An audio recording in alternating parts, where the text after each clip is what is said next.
Konnichiwa, Miyamoto desu. Ohio minasan, it's me, Shigeru Miyamoto. Today I'd like to introduce you to my good friend's video on padding. Please look forward to it.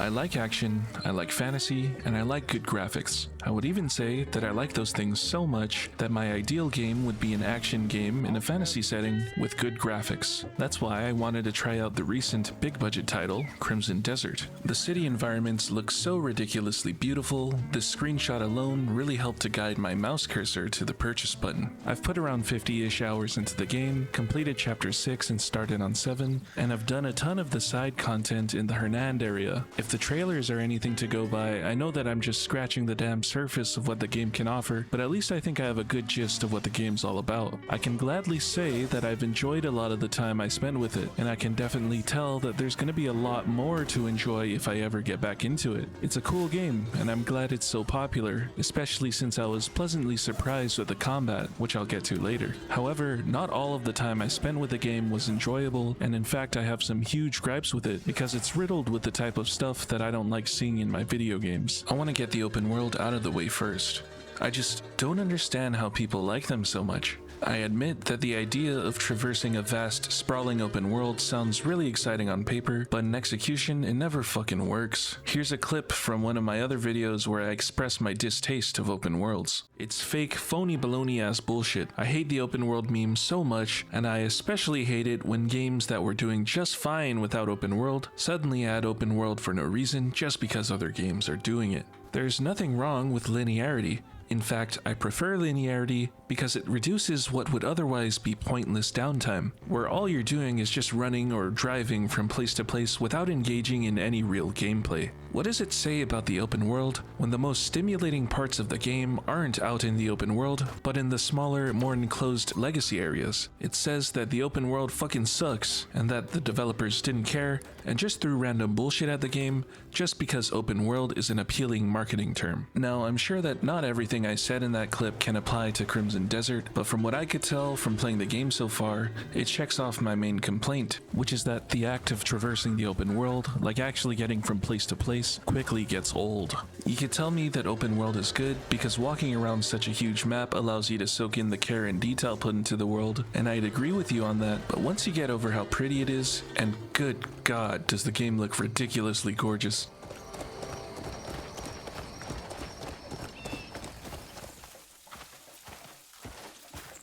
You realize that it's ultimately just long stretches of beautiful set dressing. After the honeymoon phase, it becomes apparent that engaging with mechanics, aka gameplay, is once again the most important part of the experience. When you're not fast traveling, which is in itself an admittance by the devs that traversing the open world is a boring pain in the ass, you're just holding the W key or the left stick forward for extended amounts of time just to get to your next objective. The open world isn't good in Assassin's Creed, not The Witcher, not in Red Dead, not Skyrim, not Metal Gear, not Dragon's Dogma, not Elden Ring, not Breath of the Wild or Tears of the Kingdom, and not in every other generic open world game that wants to emulate AAA game design. The games that come closest to justifying their open worlds are, funnily enough, racing games, where the act of traversing long distances is fun in itself. However, even that fails once again when you compare the open world content in these games to the actual parts where the game boxes the player into an enclosed route, pits them against other racers, and forces them to engage with the constraints and the mechanics the designers imposed upon them. And I'm not saying this just to be a performative contrarian asshole. I genuinely want the AAA or big budget space to consist more of games that put thought into their gameplay, rather than games that seem to only put thought into their production value. Even though I like to masquerade around town as a smart, sophisticated gamer that only plays the cream of the crop video games, I'm actually just a fucking normie. Believe it or not, I like production value. I want to be pampered by beautiful graphics, animations, cutscenes, voice acting, autistic attention to detail, a good story, and everything else you would expect from a big budget title. And if I were given the choice between a pixel indie game and a 3D AAA game, I'd automatically consider purchasing the AAA game first, because that's just how my consumer brain works. But if high production value comes at the cost of focused design, then it's not worth it, and my preference for those things would be much better off being cast aside if it meant that big budget games were less bloated with padding. The current state of the industry is that the indie pixel shit game will consistently outperform any AAA movie game in terms of how much of it is actually gameplay, which is the most important part of a video game, with rare exceptions. Still, while I do think that open worlds are ultimately padding, I'm not saying that they don't have any strengths whatsoever. There's still a kind of magic you feel while exploring that can only come through an open world. Certain open world staples, like seeing some unknown structure far off in the distance, and then getting there and discovering what's there yourself, is undeniably unique to these kinds of open worlds. In that sense, the exploration in the game is comparable with Breath of the Wild and Tears of the Kingdom. There's a huge number of these types of instances on the map, which I've only uncovered like half of. And while we're on the topic of things that the game does competently, the puzzles are pretty good too. I haven't come across anything that blew my mind just yet, but they're not brain dead easy or anything either. A lot of them seem to just be press a hidden button somewhere though, but at least the optional non-introductory ones I've encountered so far don't seem to hold your hand. That alone is enough to warrant praise, especially when you factor in many other big budget games' insistence on treating you like a fucking baby. And something else that deserves praise is the combat. It actually took me by surprise. It really does seem like the most promising aspect of the game, just by virtue of it having a higher skill ceiling than a lot of other big budget titles. Even though it has that sluggish feeling so common in modern AAA games, where your character has the movement inertia of a curling stone, it does actually feel nice to fight guys in this game. I'm so glad it isn't just a one-to-one ripoff of the Souls games. Of course, it's not as precise or as demanding as DMC, Bayo, or Ninja Gaiden or anything, and I wasn't expecting that. But at least there's a lot more going on for the combat to stand out from its boring-ass contemporaries. Of course, I'm not a pro at it or anything, but I can still tell that there's good potential here. I'm happy the game has the balls to pit you against a ton of trash mobs at a time. Imagine the shit-eating grin on my face when I waltzed into some bandit camp that was chock full of enemies packed into a single space, and I still didn't feel the need to use the dodge roll or parry button as my first and last resort to avoid damage. You can still do that, but there's a lot more to it than that. First, to get a complaint out of the way, most of the enemies in the early game are just way too easy to deal with, to such a degree that it doesn't do a good job of teaching you to make more use of your toolkit. I've seen criticism online from both trustworthy and asshole jackass reviewers alike that the combat is casual low skill ceiling stuff. Click for Gameplay, for example, is a good trustworthy reviewer that specializes in Eurojank RPGs. He says that you can get by with just spamming your basic moves, which is not a lie, you can totally do that. I don't know about you, but if the game is not giving me an actual reason to use abilities and special moves, I simply won't care that much. If I can just hold attack buttons and kill most enemies on the screen, that's what I'll do. I think it's up to game developers to encourage the players to use at least some special abilities that you get to learn. And IGN is just IGN. Some of the biggest misses are the boss fights, which abruptly take you out of the fairly casual action game combat that surrounds them and drops you into straight-up Souls-like fights against multi-phase enemies that feel extremely out of sync with the rest of the adventure. As much as this guy can smoke my pole, he does have a good point. A lot of the enemies are just too easy to fight, and the difficulty between bosses and fodder enemies can be too large a gap, which can make the experience feel jarring if you're not putting effort into learning the combat systems. It's a real problem, and I wish the fodder enemies have stronger guard stances or were more tanky or something. I know that might come with a bunch of balancing issues since you won't have access to many utility skills early on, but even so, it might have encouraged more players to engage with the combat system on a deeper level early on, or at least teach them that they should prioritize combat skills from the skill tree. However, even if a lot of the guys are fodder enemies that can be taken down with little effort, they can still pose somewhat of a threat by surrounding you and attacking you from any direction.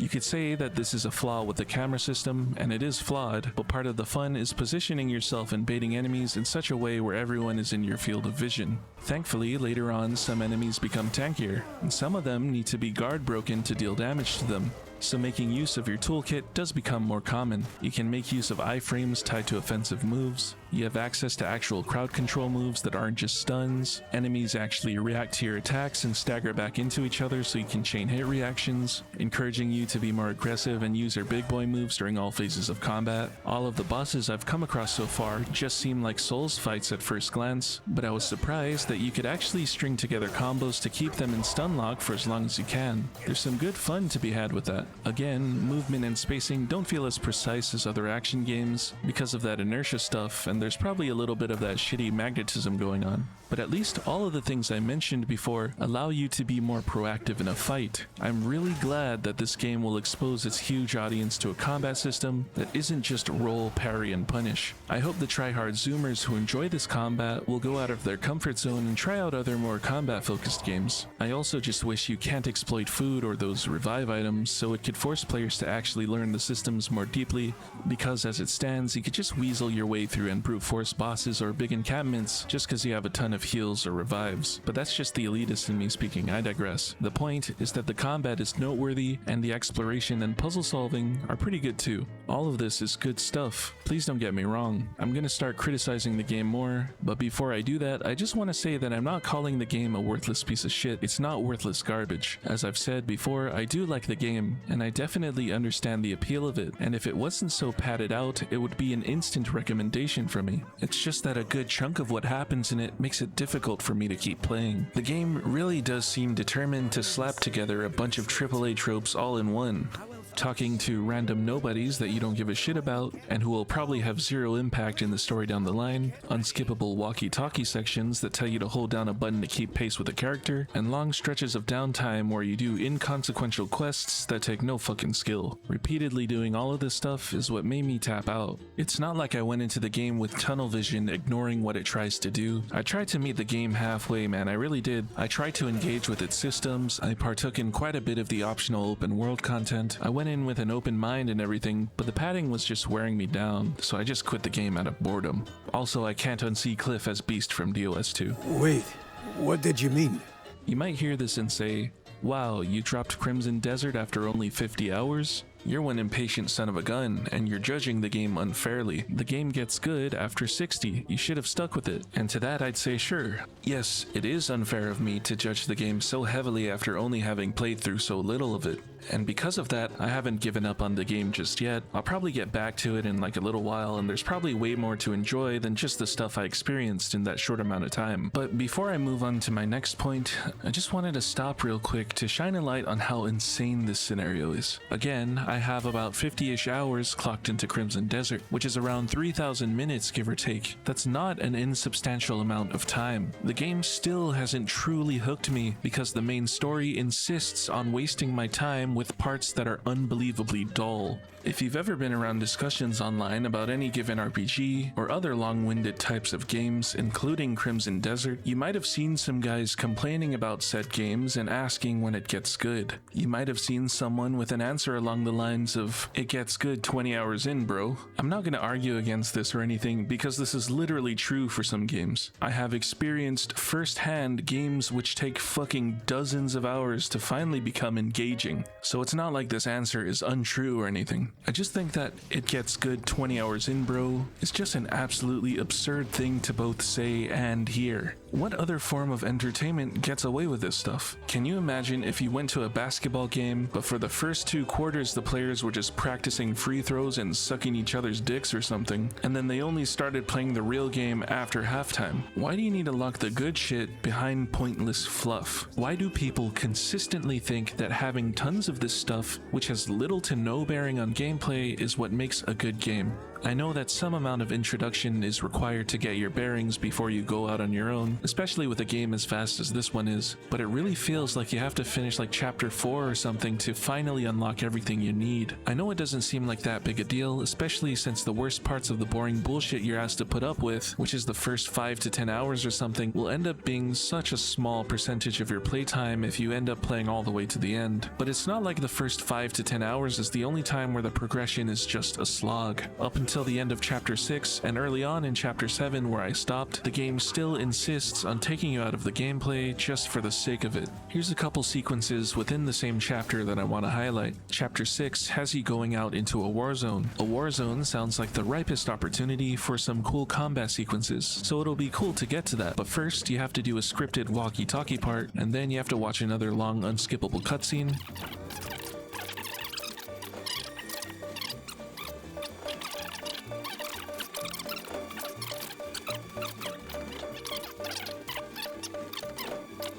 And then when the action does start, it's really cool. You jump into an active battlefield, which is unlike anything so far in the game, and then the game is fun again. But instead of having a long, uninterrupted sequence of cool combat scenarios, the game instead wants you to get out of the battlefield, to watch a cutscene, to talk to some medic first so that you can save a random guy for whatever reason. But it doesn't end there. Next, the game wants you to go to another area where the action isn't, and then assemble a cannon via QTE, and then it wants you to fire at some towers that can't fight back. What is the point of this shit other than to pad out my playtime? It's not like this whole chapter was completely ruined for me. In fact, I really enjoyed a part of it that came afterward. You're asked to destroy a bunch of weird tanks, but the game doesn't tell you exactly where they are. Instead of the game giving you a waypoint that shatters any sense of exploration, there's just a big circle on the map that tells you their general vicinity. This means that you actually have to go out and explore the battlefield to find out where they are, while fighting a bunch of guys along the way. This was the longest part of this whole battlefield section, and it was also the best part, because it lets you engage with the strengths of the game, exploration and combat, with no interruptions. Here's another part of the game that I enjoyed. It was this part here where you first encountered the Reed Devil. After he's introduced, you're sent up a mountain to find him again. On the way, you fight a bunch of his goons or followers or something who have the potential to kill you out of sheer numbers, since they can respawn if you don't destroy the totem things. When you finally make it past all the enemies and climb to the top of the mountain, you're rewarded with beautiful scenery, a cool seamless cutscene, and finally a boss fight with the Reed Devil. Can you guess what was missing from the sequence? Padding. There was little padding here. There was no part where you had to accompany some guy as he talks your ear off. There were no filler errands or artificial delays between encounters. It was just me dealing with escalating obstacles and finally a resolution, which all happened through gameplay that actually asked something of me. It's good video game stuff. It's just a shame that I had to force myself through tons of nonsense in order to get to these parts, and I feel like what I just said can be applied to my experience with the game as a whole. It's good stuff buried under loads of filler. You could tell me to stop being a little bitch about it and ignore the story and go out and explore the open world as soon as the game lets me. I can technically do that, but my experience would be a lot worse than it would be if I didn't force myself through all the bullshit. If you go out into the open world and explore before progressing through parts in the main scenario, many points of interest will be empty or inaccessible until you get through the story sequence to get a required ability. Our connection isn't complete yet. May wisdom guide your path.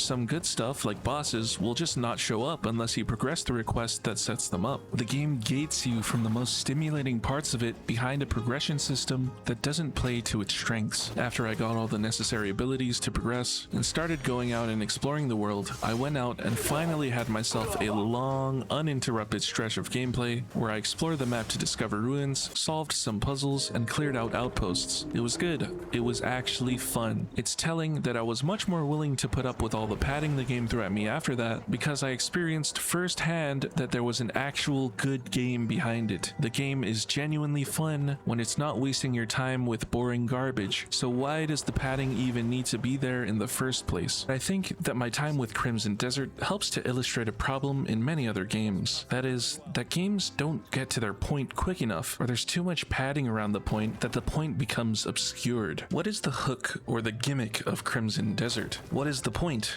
What does this game do that no other big budget game can beat? It's kind of difficult to answer, since the game tries to do a little bit of everything. If you look at each of the gameplay systems in isolation, none of them on their own are anything that can truly top what other games have already done better. But when you cobble them all together into one game, you get Crimson Desert. The exploration and combat weave together to create a compelling overall experience. It's good stuff, and that's no doubt the point of the game. It's a good open world action adventure game when it's not sending you on shitty MMO quests. I wish the game has more instances that allow me to progress organically through doing what it's best at, exploration and combat. Instead, I have to deal with doing quests and watching unskippable cutscenes for people that I don't care about. And to be clear, I'm not against all quests, I'm just against quests that fucking suck. See this clip, your average side quest.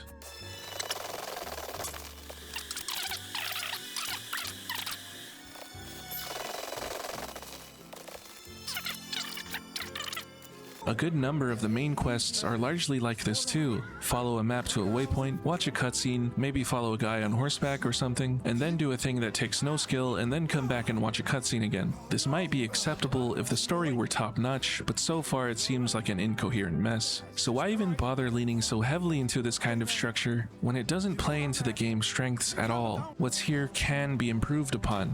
As it is now, progressing the story mostly comes down to being moved from one scripted sequence to the next. Instead of that, the story could have been structured around milestones tied to your actual play. Maybe certain story beats only trigger after you've done enough of what the game is actually good at. Clearing out enemy encampments, discovering key points, and solving puzzles or something. A collectathon of sorts. If that were the case, exploring and engaging with the world itself would become the progression. I know that sounds like it would get formulaic and repetitive, but I think it would be a net improvement over what's there now. The faction stuff could use a lot of work too. For example, the Greymane camp progression has a ton of potential, and there are clear paths it could have taken to feel more organic. As it stands right now, in order to unlock more guys that you can send on dispatch missions, the game makes you do quests which are not unlike the others. Follow a waypoint to some part of the map, and then watch a touching reunion cutscene of some guys you don't care about, saying that they missed you, and then voila, you just got some more guys, which just feels like a wet fart. Instead of that, why not make use of actual gameplay systems that play to the game's strengths? Why not tie progression to exploring, solving puzzles, and fighting? Or at least just one of those things. Every one of these guys that you can send on dispatch missions have some sort of specialization, including fishing. Maybe instead of getting a guy who's good at fishing through just progressing quests, you naturally realize that you need a fishing guy because maybe a dispatch mission might require it. Maybe without following a quest marker, you organically come across a seaside town that's known for fishing. Maybe you can recruit a guy who's super good at fishing. Maybe force them to volunteer Peace Walker or NGS 5 style, or recruit him in some other way. I don't know, something that's actually gameplay related, rather than forcing you through a series of boring ass unskippable cutscenes. I hope you'll agree that this is just a more fitting way to get much more mileage out of what the game does best, because everything else is just padding. It really bothers me that I have to wade through a shitty story and pointless time-wasting fuckery just to get to the good stuff. If you're one of the 4 people watching this video and you happen to be a game dev, please listen to what a nobody like me has to say. Find what your game excels at and then go super hard on that shit, and don't focus on much else. For a game like Ninja Gaiden,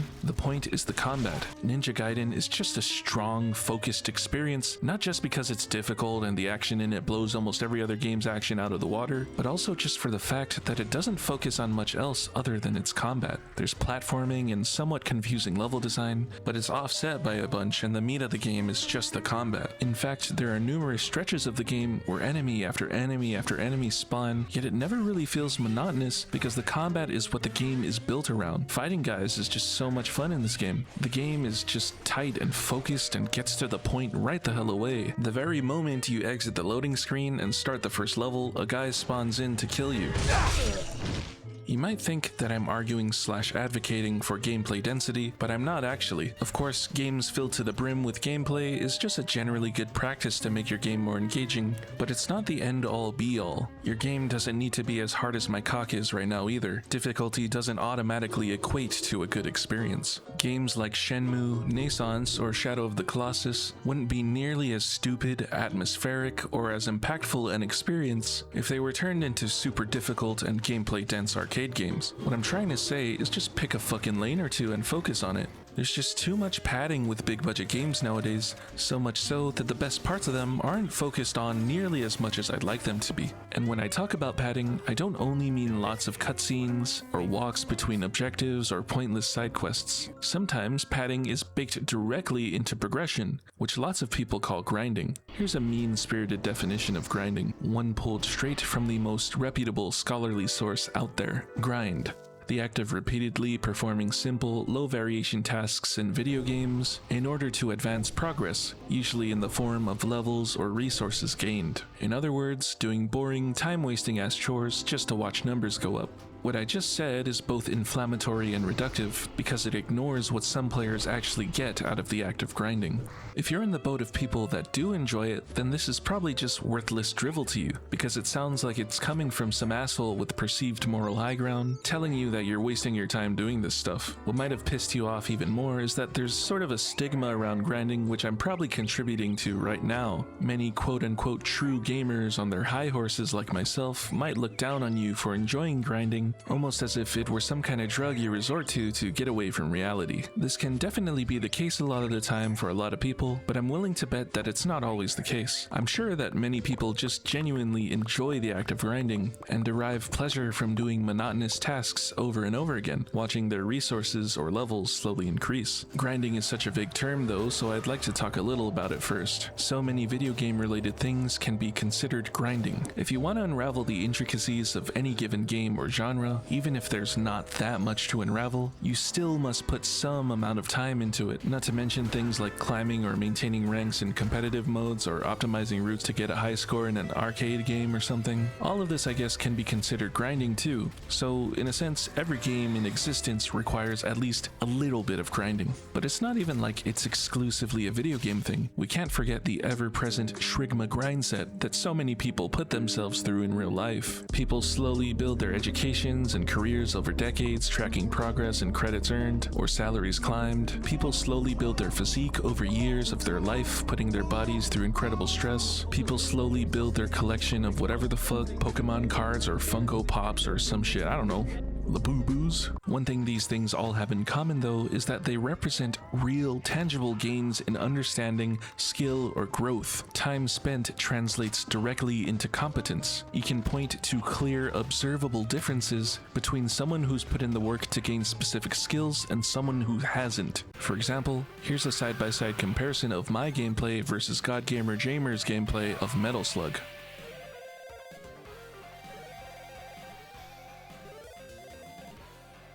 The specific type of grinding in video games that I'm talking about is the kind where you just sit around repeatedly doing mind-numbingly easy shit to level up, get rare drops or better gear, or just to hoard more resources and whatnot. Improvement in this case exists on a fucking character sheet rather than in the player themselves. This kind of grinding is merely a simulation of growth, and calling it a simulation might even be an insult to simulators because some of them actually require skill. In order for something to have strong, focused game design, there needs to be friction or meaningful decision making on macro or micro levels, or both. And grinding to me is like almost the opposite of that. You can point out a big flaw in my logic here though, because the act of grinding itself is friction. If anyone says getting a max cape in RuneScape is quick and easy, they're either god gamers or just lying to you. The act of grinding can involve skill. There are ways to maximize how much XP, money, or resources you make in any given game versus how much time you spend in it. Optimization can be an incredibly valuable and rewarding skill in real life. I've no doubt Fortune 500 companies highly value people who specialize in logistics planning and efficiency consultancy, or whatever you call that stuff. However, I think we're all kidding ourselves if we don't think that most grinding in video games ultimately reduces skill to endurance. Nothing new is being learned here, nor is any meaningful skill being tested. All of this stuff is essentially just waiting for numbers to tick up. Similar to the open world, all I've really done so far is criticize grinding, so I'd understand if you think that I just detest grinding and have no tolerance for it, but that's not really true either. The reason why I'm even bringing grinding up in the first place is because grinding can be padding, and probably the worst form of padding because of how monotonous and brain dead it is to grind out levels to get to an actually stimulating part of a game. However, here's the kicker. I think grinding can have its place in video games. And hear me out please. Games like Cookie Clicker are idle games that consist almost solely of the type of grinding where very little skill or effort is involved. You can literally just leave the game running in the background overnight and wake up to a ton more cookies. On paper, that sounds like the most boring shit imaginable, and yet, in a way, Cookie Clicker is a much stronger experience than Crimson Desert because it only focuses on what it's good at, which is grinding. It goes super hard on this stuff and it doesn't bother on much else. If what you want in a game is just an endless grind fest, then look no further than Cookie Clicker or Adventure Capitalist. But if you were to encounter in these games actual difficult showdown levels that stop you from grinding and instead put some skill or other to the test, then in a way, that could be considered padding too. It's not that grinding is inherently bad, it's just that it depends on what the game is trying to be. In Cookie Clicker, the grind is the game. That's the whole loop. I doubt anyone plays this shit for mechanical mastery. I think people just like to see numbers go up via long-term accumulation. If Cookie Clicker introduced a combat system that you're forced to deal with in order to resume grinding, it would be to the detriment of what the game does well, because it would slow you down from engaging with the point of the game. And in a game like Crimson Desert, where the strongest parts are the combat and exploration, introducing a system that stops you from doing that needs to be thoroughly examined before implementing it into the game. I hope you see what I'm saying. Focused game design is when you identify what your game does best, committing to it, and then fleshing that shit out instead of pulling the player away from it. You can have extraneous features, you can have a progression system, you can have base building, and you can have an open world. Just ensure that they reinforce the core experience rather than distract from it. This isn't a crazy, unrealistic design standard I'm holding my video games to. There are already plenty of games that understand what their strengths are and just let you engage with what they're actually good at right away and don't interrupt you all that much. Everyone knows that retro games tend to have little padding, but I can also point to a number of modern games that aren't padded out that much. A lot of modern multiplayer games are noteworthy in this regard. As much as everyone likes to make fun of Call of Duty for being a milked, dry, corporate-mandated normie series, it's actually a collection of games whose gameplay hasn't really at all been padded out, at least on the multiplayer side of things. Even with the shitty Netflix UI and in-game cash shop flaunting their stupid anime cyberpunk skins at you, none of that stuff fundamentally bars you from playing the best part of the game, which is pointing and shooting at guys faster than they can point and shoot at you. Of course, there's a lot more to it than that, and there's no doubt very big differences between Call of Duty 1's multiplayer and Modern Warfare's multiplayer, but I'm just trying to illustrate a point here. You can still very much buy the game, log in, and within seconds to minutes, get into a deathmatch or capture the flag lobby or something, and start shooting guys. You don't have to go through hours and hours of tedious story bits or any bullshit like that. Even if you don't have any OP weapons and just have the low-level guns and perks like I do, you can still meaningfully hold your own on the battlefield with other players just through your skill alone. The game just lets you play the best part of it almost immediately. Looking back, I probably shouldn't have used Call of Duty as an example, but I'm pretty sure if I used Fortnite or something, things would have turned out the same way, but as always, feel free to correct me if I'm wrong. I think it's kind of funny that I'd actually be more approving of the youngins in my family playing Call of Duty and Fortnite more than I'd be approving of them playing MapleStory, something which is much more kid-friendly. Padding is definitely a problem, but I also think that it might just be a symptom, which points to a larger trend in the industry when it comes to how value is perceived. While time spent in a game can certainly be an indicator of your enjoyment, the length of a game doesn't automatically equate to value, and I feel that a lot of people in the industry have been conditioned to think the opposite. Here's an example: Ground Zeroes, the prologue to Metal Gear 5, which cost $40 at the time of release. It was much shorter than Metal Gear 5. HowLongToBeat.com says the main objectives are 2 hours, but I'm pretty sure you can shave that much further down if you're good at the game. It's so fucking short you could just call it a demo, and a hugely overpriced one at that. Yet, even if it was a stupidly overpriced demo, I enjoyed it far more than Metal Gear 5 because everything was condensed into a single area instead of being stretched thin across 2 massive empty-ass, wasteland-ass open-world maps. I would have enjoyed 5 a lot more if the open world was just cut or mostly cut, leaving you with just the good stuff, which are the bases and infiltration challenges, or just the moments where you're actually engaging with the game instead of just riding a fucking horse across vast, empty nothingness for 5 minutes at a time. At the time, reviewers lambasted Ground Zeroes for being way too short. Angry Joe is one of these guys. I don't really trust Angry Joe's taste in games, but from what I've seen, he earnestly and sincerely writes his reviews from a pro-consumer mindset. That alone is admirable and noble, even if I don't agree with a lot of what he says. I do think he did a generally good job evaluating Ground Zeroes as a standalone game. He makes many valid, critical points about it, and he wasn't afraid to speak his mind about dumbass Kojima fanboys who eat his shit up without a second thought. And surely, pricing Ground Zeroes at $40 is actually bonkers. I'm not arguing against that. It's not just Angry Joe. I'm just singling him out because he's the biggest image that pops up in my brain when I think about this stuff. I'm sure many other reviewers have influenced a lot of people to have an unhealthy fixation on equating length to quality. I think this kind of thinking should be looked at with more nuance. If a game is filled to the brim with content, but most of the content fucking sucks 20 dicks, and is clearly only there as a shallow way to pad out the experience, then that content is just worthless, and I would feel like the game is worth way less than its MSRP. There are plenty of shorter games with much less content that blow higher budget, longer, more padded games out of the fucking water, because what little content is there is immediately engaging and much more replayable. There's a funny picture floating around online of Sonic. It says, "I want shorter games with worse graphics made by people who are paid more to work less," and I'm not kidding. While this picture is obviously just a silly, sarcastic joke in bad faith, and it's not meant to be taken seriously, it can still be damaging to the perception of quality over quantity. I don't know about that getting paid more to work less stuff, neither do I have a strong opinion on the worse graphic stuff, but I do have a firmer grasp on my opinion about the first thing. I don't want shorter games per se, I want less padding and filler. If that means a game is much shorter than a game with a shit ton of grinding or padding, then so be it. I want to get to what makes a game unique or good as quickly as possible, and I want to stay there for as long as the fun lasts. I don't care how much a game costs if... Wait, hold on, that's a lie. I'm not rich. I think a better thing to say is a game's price tag becomes less relevant the more time you spend with it, which actually feels meaningful. In less ambiguous terminology, I'm telling you to stop caring about the price of trash. I don't even want to talk about how much Slay the Spire would cost, because I don't think people are ready for that conversation. A fair price for Slay the Spire is probably like, I'm going to say $2,400. If we're indexing it to like what the average game costs versus what I would describe as the value of the average game, Slay the Spire should probably cost as much as like a Toyota Camry or something.